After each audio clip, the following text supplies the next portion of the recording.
Okay, so part B, we are asked to find the PDF for this random variable here. So part A, we had x plus y. Here we have x minus y. So again, we can do the same thing where we solve for y. So that means y is greater than or equal to x minus z.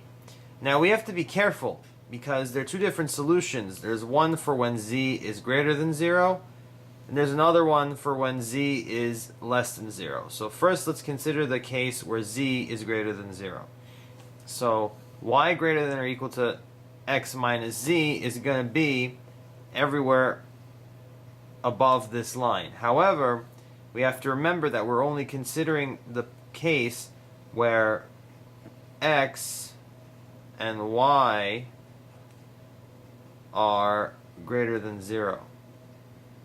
So this is x, this is y. So we only want the place where x and y are both greater than 0.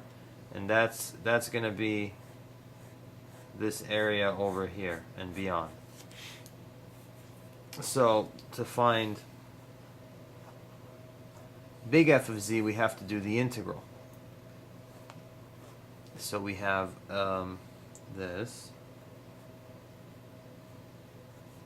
dx dy. Dx goes from, we go from 0 to x equals y plus z. And then dy goes from 0 to infinity. Okay. So it's going to be the integral of, I just wrote these here again just to remind what little f of x and little f of y were.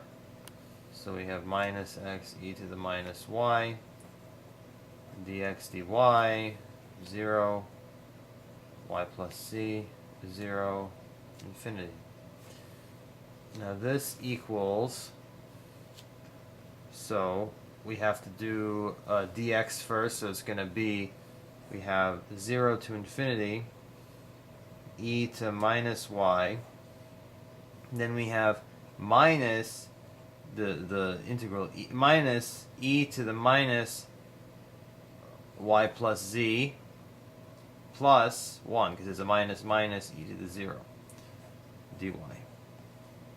So now this becomes the integral from 0 to infinity of minus e to the minus y minus z plus e to the minus y dy. Okay?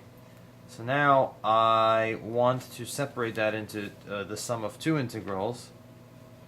So I take out in here, I take out minus e to the minus z, and what's left inside, because this is a constant, doesn't depend on y.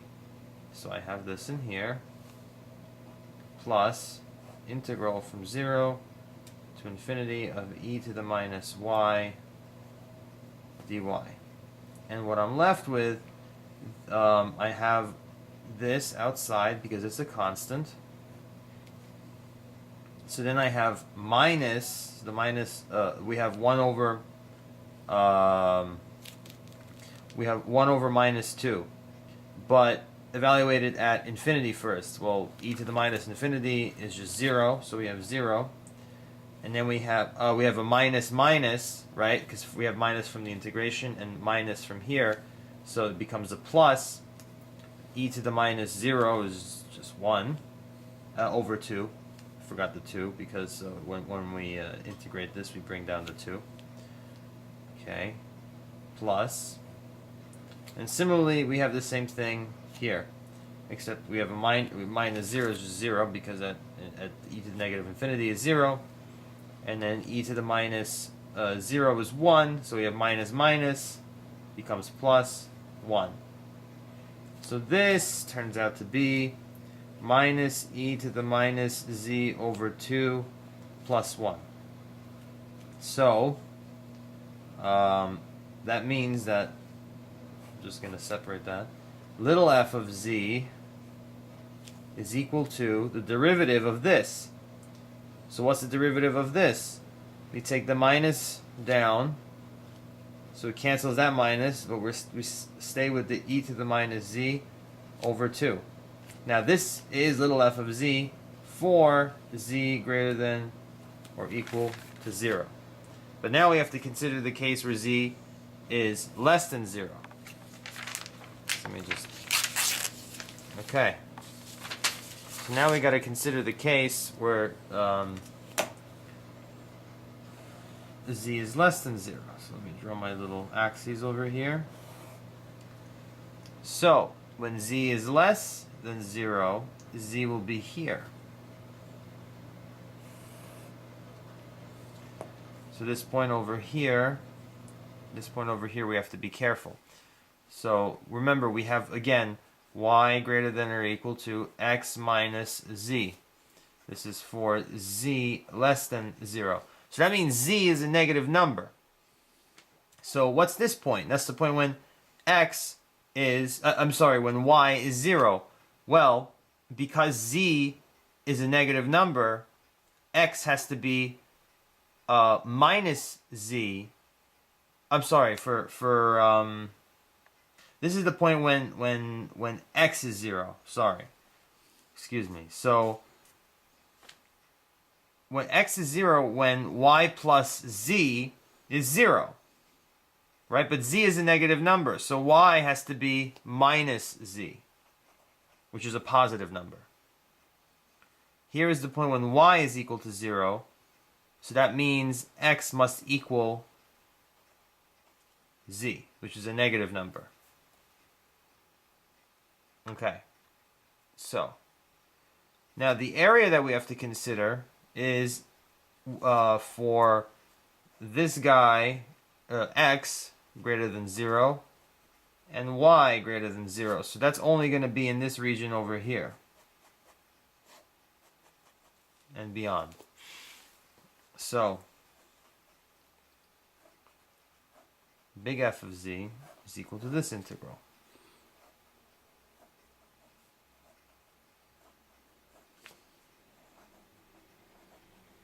Dx goes from 0 to y plus z,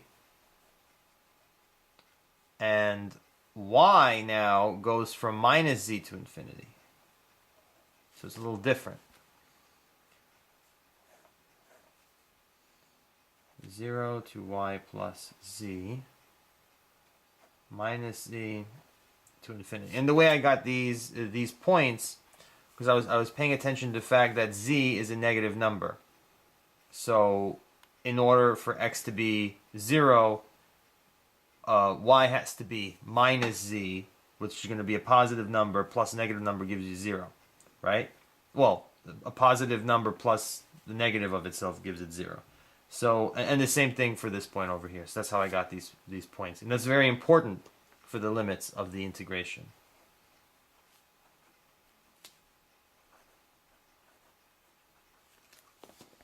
So, now we do the integration with respect to x first.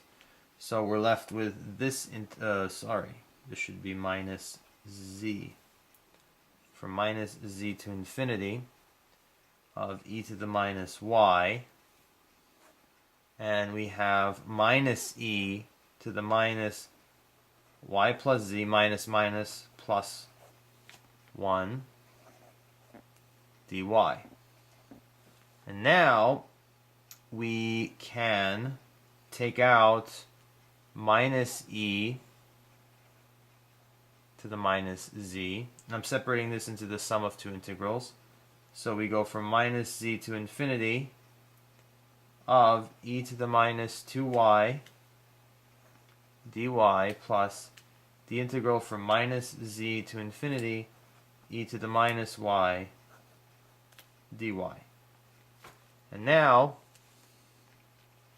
we're left with, we have the constant here, e to the minus z times the first integration is going to be 0, well, minus 0 over 2, but it's still 0. Plus, now we have, because we're dividing by minus 2, I already took care of the minus because the integration you get a minus, and then here you have another minus, so it's a plus. So ignore that. This becomes e to the 2z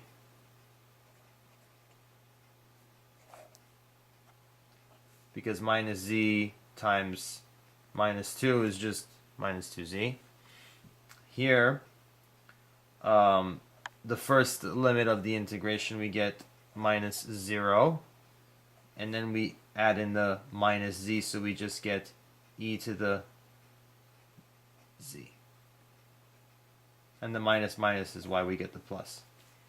So now this becomes minus e to the e to the z. So minus e to the let me see. Yes, this is correct because I put in the e to the minus z here, so 2z minus z just becomes z. So that's where that comes from. Plus e to the z. I have the over 2 here. And this just becomes e to the z over 2. So now little f of z is going to be the derivative of that. So the derivative of that is just itself, because if I derivative with respect to z, you just get 1, so it's just going to be e to the z over 2. And this is for z less than 0. So the complete answer, little f of z, is equal to, from before, e to the minus z over 2 for z greater than 0, and e to the z over 2 for z less than 0. And that is the PDF of that random variable. That completes part B.